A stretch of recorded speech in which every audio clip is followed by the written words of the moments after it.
জোরে বলেন। হ্যাঁ, হ্যালো। হ্যালো। বোন আপনি কি রানী দাস বলছেন? হ্যাঁ।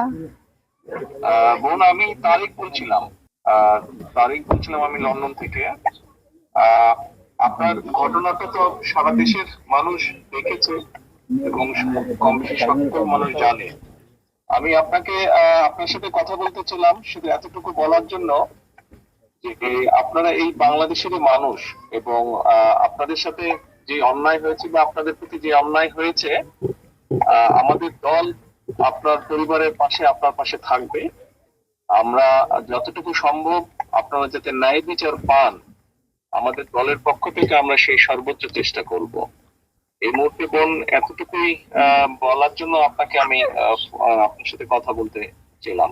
আপনাদের যদি আর কোন রকমের সহযোগিতা প্রয়োজন হয়, আমাদের এখানে যে আমান গিয়েছে, আমাদের ছাত্র দলের সাংগঠনিক সম্পাদক, ও আপনারই এলাকার সন্তান। আপনি যদি ওকে বলেন আপনাদের কোনো কি কি সহযোগিতার প্রয়োজন, আমরা চেষ্টা করব যতটুকু পারি আমাদের অবস্থান থেকে আপনার পাশে দাঁড়ানোর জন্য। আপনি আপনি আপনি ভয় পাবেন না, দেশের মানুষ আপনার পাশে আছে, বিএনপি আপনার পাশে আছে, ভয় পাবেন না আপনি। তাই আমার স্বামী তো আমার মেয়ের ধর্ষণের বিচার চাইতে যাই আমার স্বামী তো মার্ডার হয়ে গেছে। এখন আমার এই 3টে সন্তান নিয়ে আমি কি করব? আমার তো কোনো নিরাপত্তা নেই। আমার পাশে আমি কিভাবে খাবো, কি করব? আমার তো সেরকম কিছু নাই। আমার আয় রোজগারের মানুষই আমার মাকে ফেলাইছে। এখন আমি কি করব?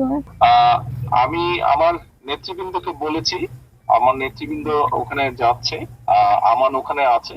আমরা আরো আমাদের দলের সিনিয়র নেতা মানে আরো বড় নেতাদেরকে আমরা বলেছি আপনার সাথে যাবে, কথা বলবে এবং আপনার কি কি সহযোগিতা প্রয়োজন আমাদেরকে বলবেন।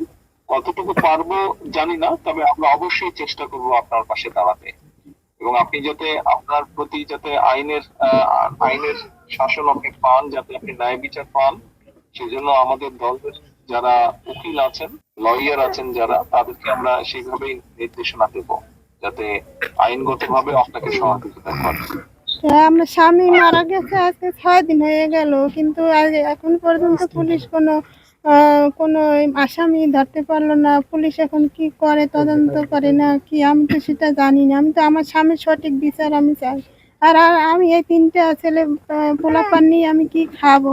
আপনারা আমার পাশে থাকবেন। এরপর আমার তো কোনো পরিবর্তন নেই, আমার কোনো কিছু নাই, আমি কি করব?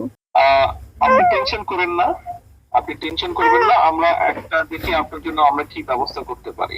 আপনি বাচ্চাদেরকে নিয়ে যে টেনশনে আছেন, ইনশাল্লাহ আমরা একটা ব্যবস্থা নিশ্চয়ই করব আপনার জন্য, টেনশন করবেন না আপনি।